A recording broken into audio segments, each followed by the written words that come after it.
கிறிஸ்துவுக்குள் பிரியமானவர்களே, கர்த்தராகிய இயேசு கிறிஸ்துவின் நாமத்தில் உங்களுக்கு வாழ்த்துதல் தெரிவித்துக் கொள்கிறேன். இந்த புதிய வாரத்திலும் அப்பா உங்கள புதிய நன்மையினாலும், புதிய கிருபைகளினாலும் உங்கள் ஒவ்வொருவரையும் ஆசீர்வதிப்பாராக. இன்னைக்கும் அப்பாவோட வார்த்தைக்குள்ள போகலாம். 2 கொரிந்தியர் 3ஆம் அதிகாரம் 17ஆம் வசனம். 2 Corinthians 3rd chapter verse 17. கர்த்தரே ஆவியானவர், கர்த்தருடைய ஆவி எங்கேயோ அங்கு விடுதலை உண்டு. கர்த்தரே ஆவியானவர், பிதாவாகிய தேவன் கர்த்தரே, குமாரனாகிய கர்த்தராகிய இயேசு கிறிஸ்து கர்த்தரே ஆவியானவர். ஆவியானவர் எங்கேயோ அங்கு விடுதலை உண்டு. நாம யோவான் 8ஆம் அதிகாரத்துல பார்ப்போம். சத்தியத்தை அறிவீர்கள், சத்தியம் உங்களை விடுதலையாகும். குமாரன் ஏசப்பா விடுதலையாக்கினால் மெய்யாகவே விடுதலை ஆவீர்கள். இங்க திருத்துவ தேவன், இங்க ஆவியானவர் பார்க்கிறோம். ஆவியானவர் சிலர் நினைக்கிறாங்க ஏதோ காத்து வந்து மேல அடிக்குது அப்படிலாம் நினைப்பாங்க. காற்றல்ல. எப்படி பிதாவாகிய தேவன் குமாரனாகிய இயேசு கிறிஸ்து ஆள் தத்துவம் உள்ளவரோ அதே போல ஆவியானவரும் ஆள் தத்துவம் உடையவர். இன்னைக்கு ஆவியானவர் கொடுத்து பார்க்கலாம். இது ஒரு பெரிய சப்ஜெக்ட். எத்தனை மணி நேரம் கூட அதை பத்தி பேசிக்கிட்டே இருக்கலாம். ஆனா சுருக்கமாக இன்னைக்கு ஆவியானவரை பத்தி உங்களுக்கு நான் காண்பித்து கொடுக்கிறேன். இன்னைக்கு அநேக பிரச்சனைகள்ல, போராட்டத்துல பழைய பாவம், பழைய காயங்கள், குற்ற உணர்வு, பழைய சாபங்கள், இப்படி அநேக காரியத்துல ஒரு விடுதலை இல்லாம பார்த்து கொண்டு இருக்கிறீங்க. இன்னைக்கு கோடிக்கணக்கான பிள்ளைகள் அப்பாவுடைய வார்த்தையை நீங்க கேட்டுக்கொண்டு இருக்கீங்க. உங்களுக்கு அப்பா சொல்லுகிற ஒரு நல்ல செய்தி என்னன்னா, இன்றைக்கு அப்பா உங்களுக்கு விடுதலை தரப்போகிறாங்க. கர்த்தருடைய ஆவியானவர் என்ன பண்ண போறாங்க? விடுதலை தரப்போறாங்க. ஆவியானவர் வரும் பொழுதுதான் எல்லா பாவங்கள், அக்கிரமங்கள், மீறுதல்கள், எல்லா பழைய குற்ற உணர்வுகள், சாபங்கள் எல்லாவற்றிலிருந்தும் விடுதலை தருவாங்க. ஆவியானவர் ரொம்ப நமக்கு முக்கியம். ஆதியாகமம் 1ஆம் அதிகாரம் 2வது வசனத்துல பார்த்தோம்னா, ஜெனிசிஸ் 1st chapter verse 2ல பூமியானது ஒழுங்கின்மையும் வெறுமையுமாய் இருந்தது. அந்த ஆழத்தின் மேல் இருள் இருந்தது. தேவ ஆவியானவர் ஜலத்தின் மேல் அசைவாடி கொண்டு இருந்தார். அப்போ பூமியானது எப்படி இருந்துச்சாம்? ஒழுங்கின்மையும் வெறுமையுமாக இருந்துச்சு. அங்க யார் அசைவாடி கொண்டிருந்தது? பரிசுத்த ஆவியானவர் அசைவாடி கொண்டிருந்தார். அப்போ ஒழுங்கின்மையும் வெறுமையுமா இருக்கும் பொழுது கர்த்தருடைய ஆவியானவர் அங்க அசைவாடும் பொழுது 3ஆம் வசனத்துக்கு அப்புறம் நீங்க படித்து பாருங்க. ஒவ்வொன்றாக கிளியராகி எல்லாம் பெர்ஃபெக்டாக நல்லது என்று கண்டார், நல்லது என்று கண்டார், நல்லது என்று கண்டார் என்று பார்க்கலாம். இன்னைக்கும் உங்க வாழ்க்கையில அநேக பிரச்சனைகள் இருக்கும், போராட்டங்கள் இருக்கும், ஒழுங்கின்மையும் வெறுமையுமாக உங்க வாழ்க்கை இருக்கும். அந்த ஒழுங்கின்மையும் வெறுமையும் போகணும் அப்படின்னா யார் வேணும்? கர்த்தருடைய ஆவியானவர் வேணும். ஆவியானவர் இருக்கும் பொழுது, ஆவியானவர் அசைவாடும் பொழுது ஒவ்வொன்றா விலகி விலகி விலகி உங்க குடும்பத்துல எல்லாம் நல்லது நல்லது நல்லது என்று நீங்க சொல்லுகிற காரியத்தை அப்ப நிறைவேற்றுவாங்க. இனி கடன் பிரச்சனை இருக்கலாம், குடும்பத்துல சமாதானம் இல்லாம இருக்கலாம், இப்படி அநேக இருள்கள் இருக்கும். ஒரு சொந்த வீடு இல்ல, ஒரு வேலை நல்ல வேலை இல்ல, இப்படி அநேக காரியங்கள் இருளாக இருக்கும். இன்னைக்கு ஆவியானவர் அசைவாடும் பொழுதுதான் உங்களுக்கு அந்த இருளெல்லாம் விலகி அப்ப என்ன பண்ணுவாங்க? விடுதலை தருவாங்க. நீங்க 1 சாமுவேல் 17ஆம் அதிகாரம் 49ஆம் வசனம் பார்த்தோம்னா, 1 சாமுவேல் 17th chapter verse 49ல உங்களுக்கு நல்லா தெரியும். தாவீது கோலியாத்தை ஜெயிச்சாங்க. தாவீது கோலியாத்தை ஜெயிக்கும் பொழுது தாவீதுக்கு ஆவியானவர் என்ன பண்ணாங்க? உதவி செய்தாங்க. ஆவியானவர் எப்படி உதவி செய்தாங்கன்னு கேக்குறீங்களா? 49 வசனம். தன் கையை அடைப்பத்திலே போட்டு அதிலிருந்து ஒரு கல்லை எடுத்து கவனிலே வைத்து சுழற்றி பெலிஸ்தனுடைய நெற்றியிலே பட எறிந்தான். அந்த கல் அவன் நெற்றியில் பதிந்து போனதினால் அந்த கல் எங்க பட்டுச்சான்? நெத்தியில பட்டுச்சான். இப்போ உங்களுக்கு நல்லா தெரியும், இந்த கோலியாத்தை பார்த்து சமஸ்த இஸ்ரவேலே பயந்து போய் அந்த சவுல் ராஜாவே அரண்மனையை விட்டு வெளியே வரல. இந்த குட்டி பையன் தாவீது மட்டும்தான் போறாரு. போய் ஜெயம் எடுக்க போகும்போது அவ்வளவு பெரிய அரக்கனை சின்ன கூழாங்கல்ல எடுத்துட்டு போயிட்டு என்ன பண்றாரு? ஜெயிக்கிறாரு. எப்படி ஜெயிச்சாரு? ஒரு கூழாங்கல்ல போய் அடிக்கிறாங்க. இப்போ கொஞ்சம் யோசிச்சு பாருங்க. ஒரு மனிதனை அடிக்கும் பொழுது அந்த மனிதன் எப்படி விழுவாங்க? பின்புறமாக தான் விழுவாங்க. வசனம் பாருங்க. கல் அவன் நெற்றியிலே பதிந்து போனதினால் அவன் தரையிலே முகம் குப்புற விழுந்தான். எப்படி விழுந்தான் போட்டிருக்கு? முகம் குப்புற விழுந்தான் என்று போட்டிருக்கு. அப்ப கல் பட்ட உடனே பின்னாடி விழாம அந்த கோலியாத் எப்படி விழுந்தானா? முகம் குப்புற முன்னாடி விழுந்தான். அப்ப கொஞ்சம் யோசிச்சு பாருங்க. கல்லடி பட்டோனே பின்னாடி தான் விழுந்திருக்கணும். ஏன் முன்னாடி விழுந்தான்னா, தாவீதோட எஃபர்ட்ட அவன் போட்டான். பின்னாடி கர்த்தருடைய ஆவியானவர் என்ன பண்ணாரு? ஒரு அடி பின்னாடி போட்டார். போட்டதுனால அவன் முன்பூக்கமாக விழுந்தான். இன்னைக்கு நீங்க உங்க எஃபர்ட்ட செய்யுங்க. உங்க எஃபர்ட்ட செய்யும்பொழுது கர்த்தருடைய ஆவியானவர் உங்களுக்கு உதவி செய்து, அரக்கனை போல பிரச்சனை இருந்தாலும், அப்பா உங்களுக்கு விடுதலை தருவாங்க. அப்போஸ்தலர் 2ஆம் அதிகாரத்துல பார்த்தீங்கன்னா 17ஆம் வசனம், ஆக்ட்ஸ் 2:17ல மாம்சமான யாவர் மேலே என் ஆவியை ஊற்றுவேன் என்று சொல்றாங்க. யோவேல் 2:28, ஜோயல் 2:28ல வாக்குத்தத்தமாய் கொடுத்த வசனம், மாம்சமான யாவர் மேலே என் ஆவியை ஊற்றுவேன்னு சொன்னாரு. அந்த வாக்குத்தத்தம் நிறைவேறுதல் எங்க பார்க்கிறோம்? இந்த அப்போஸ்தலர் 2ஆம் அதிகாரத்துல நாம பார்க்கிறோம்.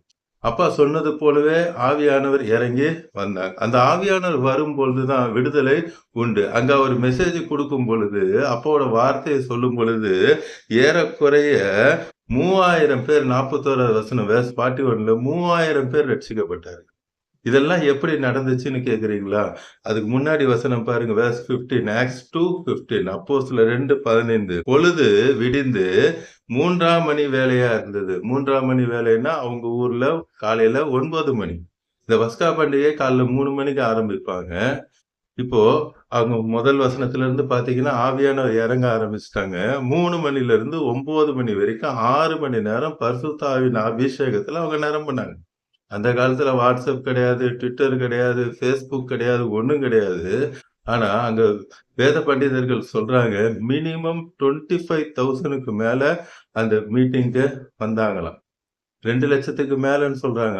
மினிமம் 25,000க்கு மக்கள் வந்தாங்க. அவ்வளவு பேர் யாரு கூட்டிட்டு வந்தா? கர்த்தருடைய ஆவியானவர். 6 மணி நேரம் அவங்க அந்நிய பாஷையில, அக்கினி பாஷையில ஜெபம் பண்ணாங்க. நம்மளும் அக்கினி பாஷையில ஜெபம் பண்ணணும். மாம்சமான யாவர் மேல நான் ஆவியை ஊற்றுவேன்னு சொல்லியிருக்கு. அப்பாட்ட கேளுங்க, எனக்கு ஆவியானவர் வேணும், அபிஷேகம் வேணும்னு கேட்டீங்கன்னா, அப்பா சொல்றாங்க, நான் தாராளமாய் தருவேன்.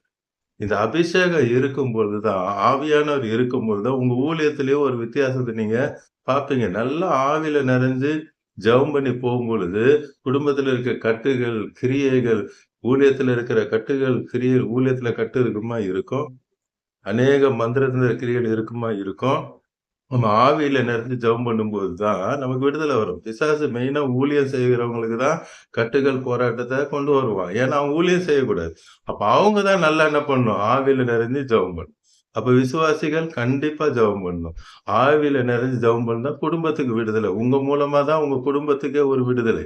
ஆவியானவர் எங்கேயும் அங்க விடுதலை உண்டு. மனுஷகுமாரனுக்கு விரோதமா பேசுறது கூட மன்னிக்கப்படும்.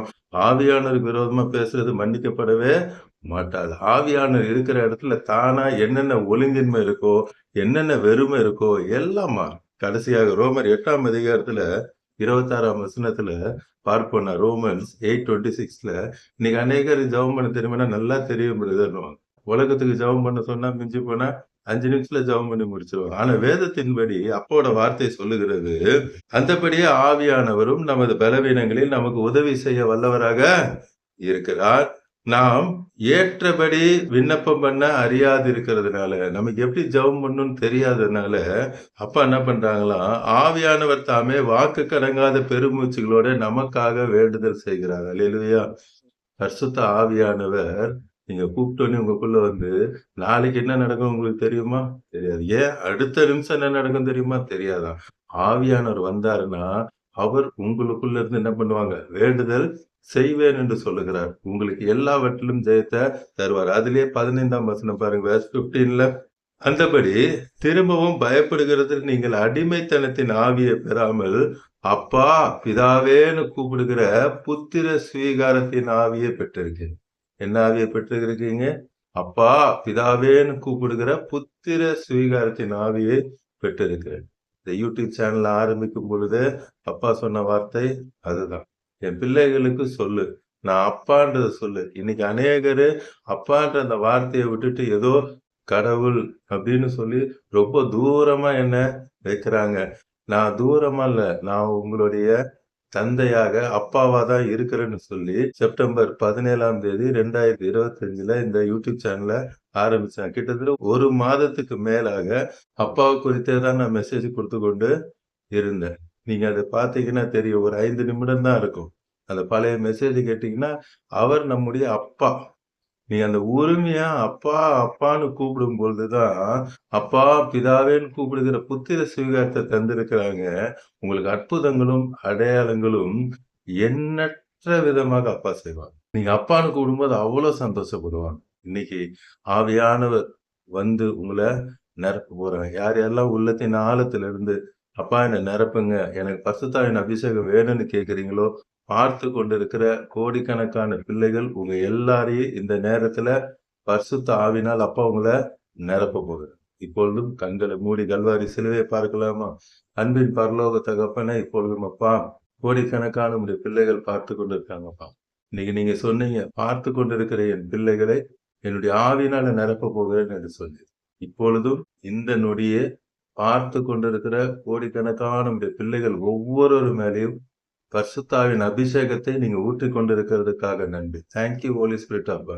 ஒரு ಶಬತ್ತರ ಹಂದಲ ಬರಿ ಬಲ ಕರೇಲ ಬರಾತಲ ಹರಬಲ ಕುರೋಲ ಬರಿ ಶಲತ್ತರ ಕಲಾರ ಬಲೆತ್ತು ವಿಭೋ ಶಲತ್ತರ ಹಂದಲ ಬರಿ ಬೋಲು ಕುರೋಲ ಬರಾತಲ ಹಂದಲ ಬರಿ ಬೋತ್ತರ ಬಲಿದಿ ಶಬೋತ್ತರ ಹಂದಲ ಬರಿ ಬೋಲು ಕುರೋತಲ ಕರೆತ ವಿಸರೆತ್ತಲ ಬರಾಲ ಕರೇಲ ಬರೋದಲ ಹಂದಲ ಬರಿ ಬೆತ್ತರೆ ಹೆರೆ ಬೆಲೆ ಕುರೋಲ ಮರ ಶಲತ್ತರ ಕಲೇರ ಬಲಾತ್ತರ ಕಲೋತು ஒருபெத்தர ஹந்தல சபத பரிபலத்துற பலிபுரோ லிபரித்தர ஹந்தல பரிபலத்து பார்த்து கொண்டிருக்கிற கோடிக்கணக்கான நம்முடைய பிள்ளைகளை அங்க எங்க இருந்து பார்த்து கொண்டிருந்தாலும் சரி, வேலை ஸ்தலமா இருக்கலாம், வாகனத்தை ஓட்டி கொண்டு இருக்கலாம், வீட்டுல இருக்கலாம், இப்பொழுதே பரிசுத்த ஆவியான அபிஷேகம் ஒவ்வொரு மேலும் இறங்கி கொண்டு இருக்கிறதுக்கா தேங்க்யூ ஹோலி ஸ்பிரிட் அப்பா. எல்லா பிரச்சனைகள், எல்லா பழைய பாவங்கள், எல்லா பழைய குற்ற உணர்வுகள், எல்லா பழைய சாபங்கள் இப்பொழுதே உடைய பிள்ளைகளை விட்டு விலகுகிறதற்காக இப்பொழுதே இந்த நொடியே அப்பா நீங்க அற்புதத்தை செய்றீங்கப்பா. தேங்க்யூ. அந்த கடன் என்கிற அந்த இருள், ஒரு சொந்த வீடு இல்லையே என்கிற அந்த இருள், வியாபாரம் சரியா நடக்கலையே என்கிற அந்த இருள், இன்னும் என்னென்ன காரியத்துல உங்களுடைய பிள்ளைகள் இந்த மந்திர கட்டுல மாட்டிருக்கிறனே என்று சொல்லி அந்த இருள், எல்லா இருள்ல இருந்து இப்பொழுது கர்த்தருடைய ஆவியான நீ விடுதலை கட்டளிடுகிறதுக்காக எல்லோரும் இப்பொழுது அபிஷேகத்தில் நிரம்பி கொண்டிருக்கிறதுக்காக பார்த்து கொண்டிருக்கிற கோடிக்கணக்கான உடைய பிள்ளைகளை இப்பொழுதே நீ நிரப்பி கொண்டிருக்கிறதுக்காக நன்றி. இன்றோடு விடுதலை பெற்றுக் கொள்ளுகிறதுக்காக இப்பொழுதும் சகோதரி பார்த்து கொண்டிருக்கீங்க, அடிக்கடி நீங்க ஜெபம் பண்றீங்க, குழந்தை பிறக்கணும்னு ஜெபம் பண்றீங்க, திருமணம் ஆகணும்னு ஜெபம் பண்றீங்க, கர்ப்பம் சேஃப் டெலிவரி ஆகணும்னு ஜெபம் பண்ண மாட்டீங்களே அப்படின்னு சொல்லி பார்த்து கொண்டிருக்கீங்க. அப்பா உங்களை குறித்து தான் இப்ப பேசுறாங்க. உங்களுக்கு ஏசாயா 66ல சொன்ன வார்த்தையின்படி அப்பா சொல்றாங்க, பெற பண்ணுகிறவர் ஆகிய நான் பெற செய்யாமல் இருப்பேனோ, பிரசவிக்க பண்ணுகிறவர் ஆகிய நான் பிரசவத்தை தடுப்பேனோ என்று கேட்கிறாங்க. பெற பண்ணுகிறவர் ஆகிய தகப்பன் இப்பொழுதே உங்களுக்கு அதே அதிகாரத்துல இன்னொரு வார்த்தை அப்பா சொல்றாங்க, கர்ப்ப வேதனை வரும் முன், பிரசவ வேதனை வரும் முன் பிள்ளையை பெற்றால் என்ற வார்த்தையின்படி உங்களுக்கு நார்மல் டெலிவரியை அப்பா கட்டளையிடுகிறதுக்காக இந்த நொடியை அப்பா நீங்க அற்புதம் செய்கிறதுக்காக உங்களுடைய உயிர்த்தெழுதின் வல்லமை இறங்கி யார் யாரெல்லாம் மரண தருவாயில இருக்கிறாங்களோ எல்லாருக்கும் தெய்வீக சுகத்தை கட்டளையிடுகிறதுக்காக உங்களுடைய ஆவினாலே சாவுக்கு அதுவான சரீரமா இருந்தாலும் உயிர்ப்பிப்பேன் அந்த உயிர்த்தெழுது வல்லமை இறங்குனதுக்காக உங்களுடைய ஜீவன் இறங்குனதற்காக இயற்கைக்கு மேற்பட்ட அற்புதங்கள் இப்பொழுதே உடைய பிள்ளைகளுக்கு நடந்து கொண்டிருக்கிறதுக்கு பார்த்து கொண்டிருக்கிற கோடிக்கணக்கான உடைய பிள்ளைகளை ரட்சித்து ஆசீர்வதிக்கிறதுக்காக இந்த வாரம் முழுவதும் உடைய கரமகளோடு கூட இருந்து வழி நடத்த போகிறதுக்காக நன்றி அப்போ இயேசு நாமத்தில் ஜெபிக்கிற நல்லது. ஆமே ஆமே. தொடர்ந்து பாருங்க, அப்போட வார்த்தையை கேளுங்க, அநேகருக்கு ஷேர் பண்ணுங்க, எல்லோரும் ரட்சிக்கப்படணும், எல்லோரும் ஆசீர்வதிக்கப்படணும். God bless you all. Praise God.